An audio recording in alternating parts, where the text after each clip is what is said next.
Phantom 现在已经重新命名为 Sonic Labs。那 Sonic Labs 将会是一个更快、更安全的区块链。此外 ，Phantom 还会有空投活动。稍后呢，我们会在视频里讨论这个空投活动，所以确保你们必须看完这一期视频。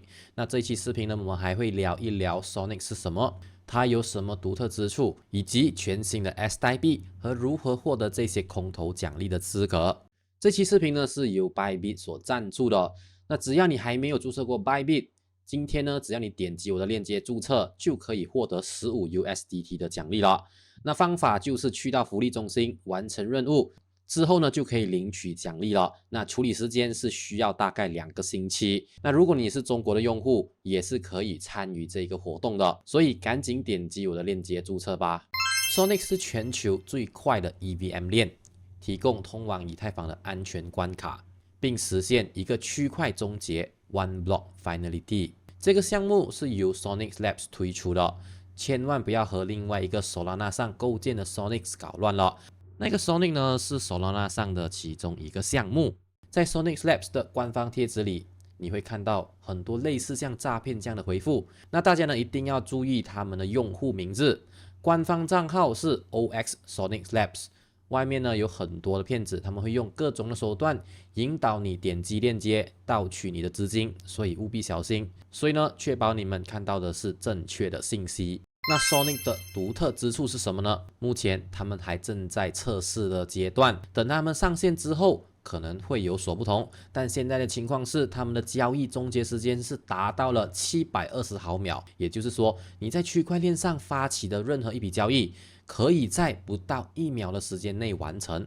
另外 ，Sonic 还有一个特别的功能 ，Gas 费盈利化，98%的手续费将会分给开发者。所以，如果你是开发者，开发一个应用，当用户使用这个应用时，你就能获得98%的 gas 费。这也是 Phantom 以前的一项独特功能，现在被引入到了 Sonic 上了。作为开发者，你不再需要依赖代币来赚钱。如果你的应用被人家使用，你马上就能赚到钱。不用等待代币发行或者是融资，你开发的一个东西就可以立刻得到回报。而你的应用也不需要再依赖代币的生存。还有一个功能呢，叫做 gas 费补贴，让你在区块链上进行交易时，不需要每一次支付 gas 费用。此外，还有 account abstraction， 这意味着你不需要每一次交易都使用传统的钱包。这个想法的核心就是你在使用 Sonic 时，不必每一次都依赖传统的钱包。等更多的信息出来时，我们再看看这个部分究竟是如何运作的。接下来我们再来看看 S 代币的情况。那 S 代币呢是 Sonic 网络的原生代币，在 Sonic 网络中承担多个角色，用于支付交易费用，用于质押与参与链的安全维护，运行验证节点以及参与治理。如果你是 FDM 代币的持有者 ，Sonic 链启动后，你的 FDM将转换为 S 代币。FDM 的持有者可以1:1兑换 S 代币。一旦 Sonic 上线，你可以在 Sonic 的去中心化交易所或者一些比较大的中心化交易所直接购买 S 代币。如果你目前在钱包中持有 FDM， 一旦转换功能开放，你需要将 FDM 兑换为 S 代币，因为 FDM 代币最终就会被淘汰了。如果你的 FDM 存在中心化交易所，那你可能就不需要做任何的操作，交易所会自动为你处理转换。接下来我们要理解项目持续融资的问题。在空投之后呢 ，Sonic 链的发展资金是从哪里来呢？6个月后 ，Sonic 将会铸造额外的 S 代币，以增加 S 的采用和全球影响力，扩大团队，并且推进运行模式。推动链的进一步应用，他们还计划实施强大的市场推广和 DeFi 引导计划，推出 Sonic Spark 和 Sonic University 项目，以助进 Sonic 技术的采用和创新。为支持这些计划，在主网启动后的6年内，每年将会新增 1.5% 的 S 代币，大约4700万美元。这意味着，为了支持区块链的增长，会有一定的通胀。我个人认为，这对推动区块链的采用和发展是一件好事情，因为他们可以选择放弃 Phantom， 转而创建一条全新的区块链，可以获得更多的资金。非常庆幸他们没有放弃 Phantom， 而继续坚持和开发。但是必须注意的是，通常在空头的情况下呢，大量的空头和奖励并不一定会推动价格的上涨，除非 Sonic 有很好的用途。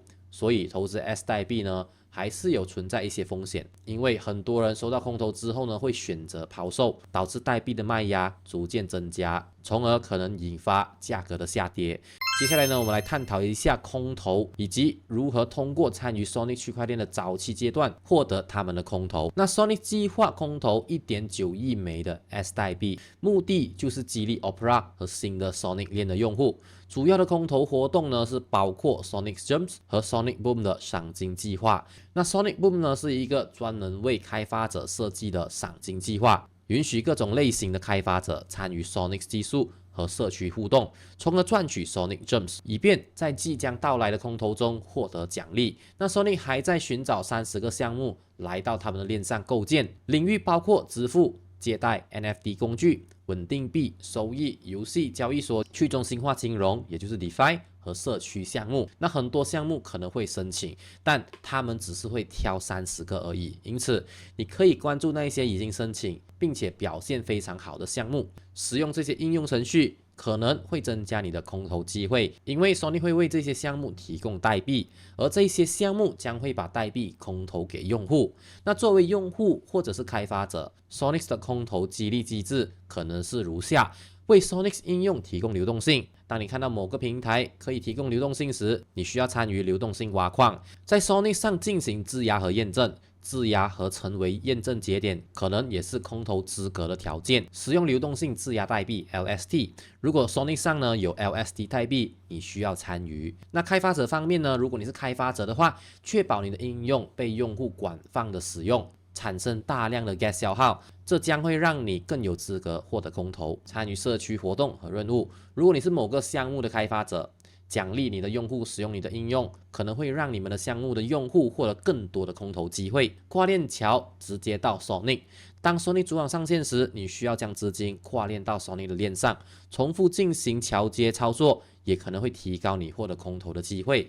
此外呢， Sonic 还举办了 Galaxy Campaign， 你可以参与其中，通过完成一些任务来获得空投的资格。那我个人是很喜欢 Phantom 这一次的改革，他们没有放弃原有的区块链，而是继续构建并且推出了 Sonic 的一些独特功能，确实可能会吸引更多的用户和开发者。他们现在的重点是建设和创新，不过这并不意味着代币的价格会上涨，因为即便技术出色，也需要吸引大量的开发者，并通过空投奖励用户，而这可能会对 Phantom 的代币或者是 Sonic 代币带来一定的抛压。那至于投资，我个人是买了一些 Phantom， 也根据他们的活动搞了一些账号，我在密切关注他们的发展。空投是一个让新用户参与并且融入这个生态的机会，如果这个生态发展得好，用户能够长时间保留在平台上，这可能会成为一个不错的项目。好的，这一期视频呢，希望对你有所帮助。我是币圈大马哥，我们下一期见。